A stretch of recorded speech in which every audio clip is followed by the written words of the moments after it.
Subscribe to our YouTube channel and press the bell icon to get the latest updates.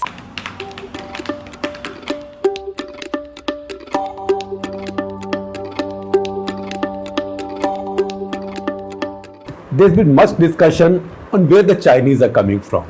And you see so many of the familiar things dusted up. Sun Tzu wrote this, winning without war. Sun Tzu said this, or Kautilya said this. Now, I'm not even sure what Sun Tzu said or Kautilya said, because a lot of it is oral history that carries on and on and on, and it keeps on getting embellished. Like you can always say Confucius said this, or Buddha said this, or so and so said this. Second thing that comes up is, Indians play the game of chess, Chinese play the game of Go. In chess, you go after the other side's adversaries king. That is the Indian way. In the Chinese game of Go, you don't go after the other side's king. You create many pressure points and choke the other side to getting to agree the other side to what you want them to do or to submit.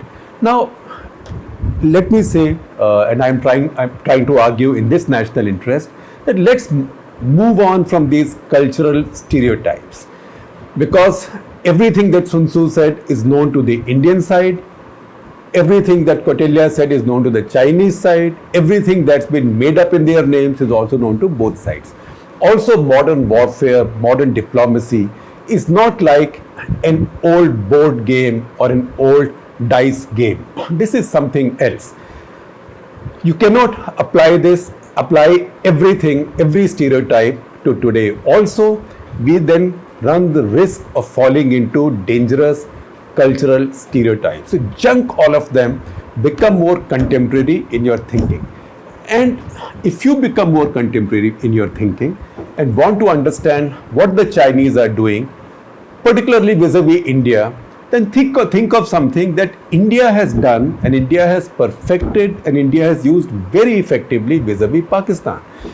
It's a two-word concept. It is called coercive diplomacy. Now, I don't know what Sun Tzu wrote about this or what Kautilya wrote about this. I don't know whether it's whether it reflects the thinking of Go or chess. But coercive diplomacy is something that India has used with Pakistan now for more than 20 years. The term, in fact, we heard this term for the first time. I can't say for sure from whom, maybe from both of them together, from Jaswant Singh and late Rajesh Mishra. That is when in 2001 Parliament attack took place. Towards the end of 2001, India launched Op Parakram. India's forces were piled up on the borders. Sound familiar? Ladakh, Chinese forces getting piled up on our borders in very large numbers, with a lot of firepower, as if they want to have a full-fledged war now with India. That's what the Indian forces did in Op Parakram. What was it? It was called coercive diplomacy, because the idea was to not go to war, but to make it look like you were going to war and tell the Pakistanis, Musharraf at that point, that if you don't listen to what we are asking you to do, or if you don't eschew terrorism as a state policy, then be prepared for war, because we may not launch an attack on you, but any provocation can come at any point of time, so things will go out of control.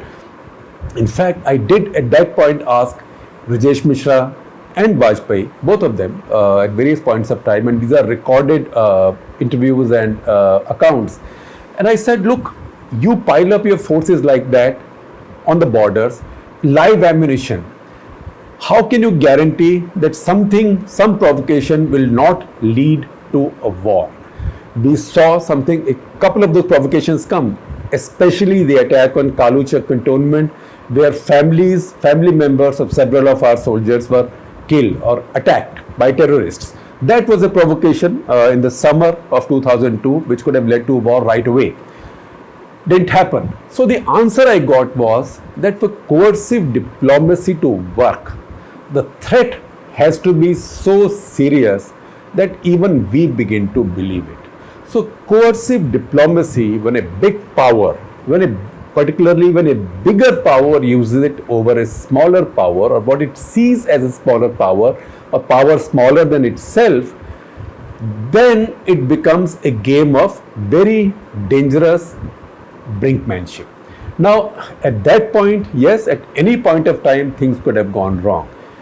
There were many factors at that point which were also calming the situation. First of all, there was a big Western intervention, Chinese interest, Americans, the Europeans, the British in particular, they were all leaning on both India and Pakistan not to go to war.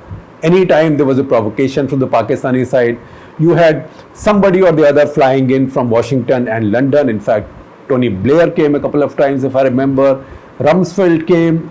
There was a constant stream of visitors from these capitals to keep things calm.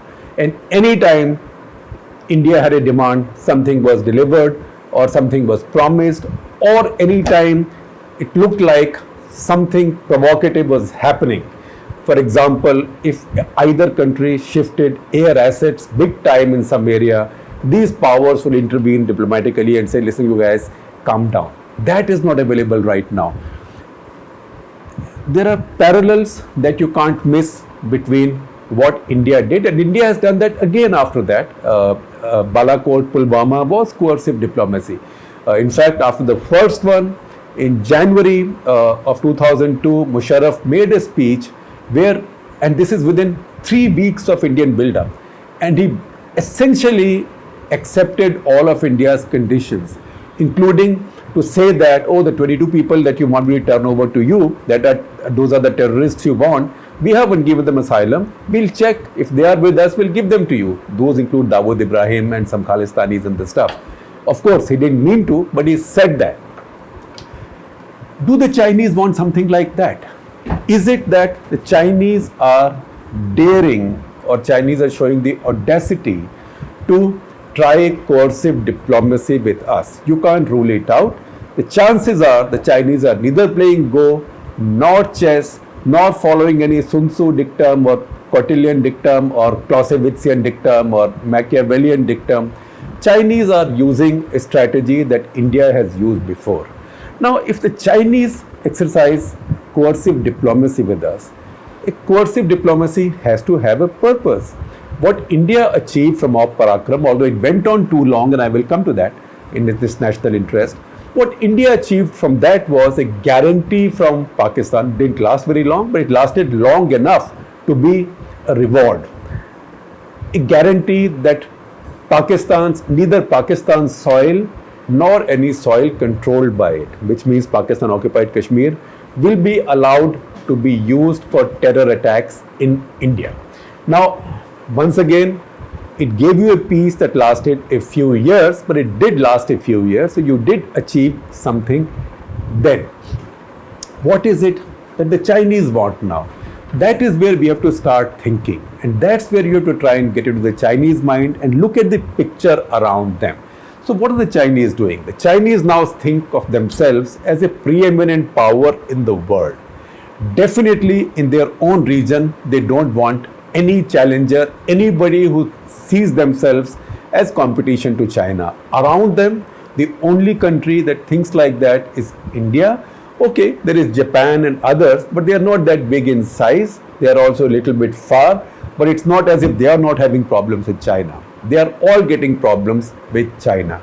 The second message could be that, look, you live in my, remember the Japanese had that expression in the Second World War, co-prosperity sphere, that you live in my co-prosperity spheres, which is marked by my Belt and Road Initiative and all the other stuff I am doing. So you join that. So you are either with us or against us. And if you are against us, there is a price to pay.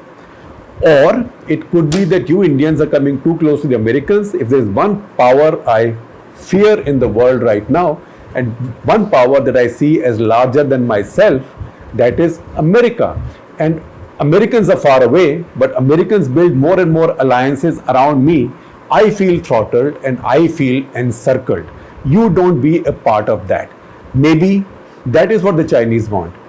Maybe they also want a little bit of the territory to, that is the tactical explanation, that they want to have the commanding position over this new road that we have built to Daulat Beg Oldi, because remember, Daulat Beg Oldi is a foothold into Aksai Chin, and the Chinese are very insecure about that, and it comes very close, perilously close to Shaksgam Valley, Karakoram Pass, etc., etc.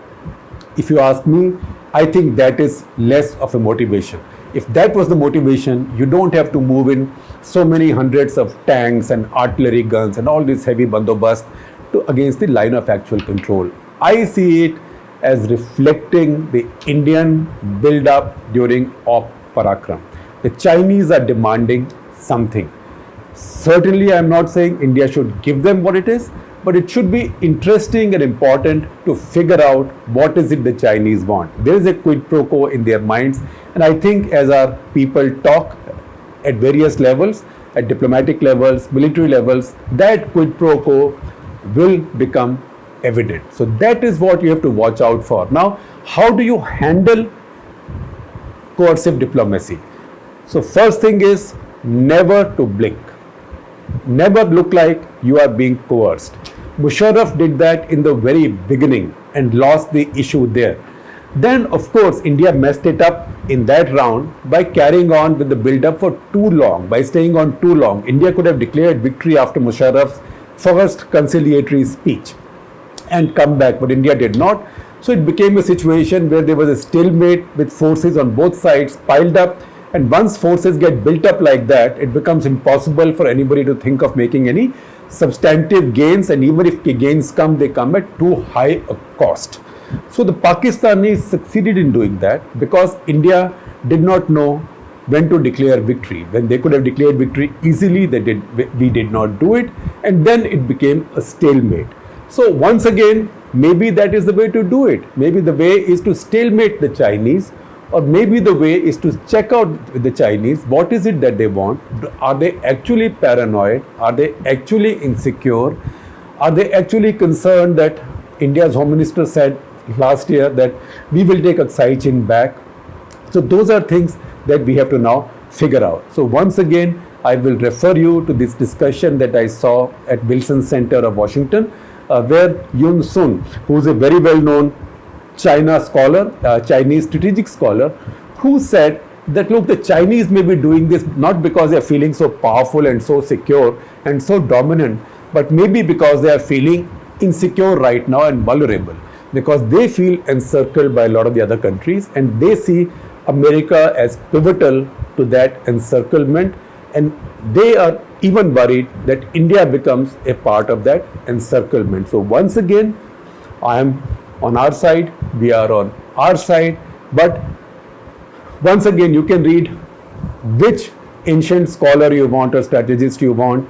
You can follow whatever board game you want, but remember, nations, for them to win any competition, it is important to understand the mind of the adversary. You have to know, you have to figure out with an open mind where the other person is or the other country is coming from. That is what we have attempted to do in this national interest.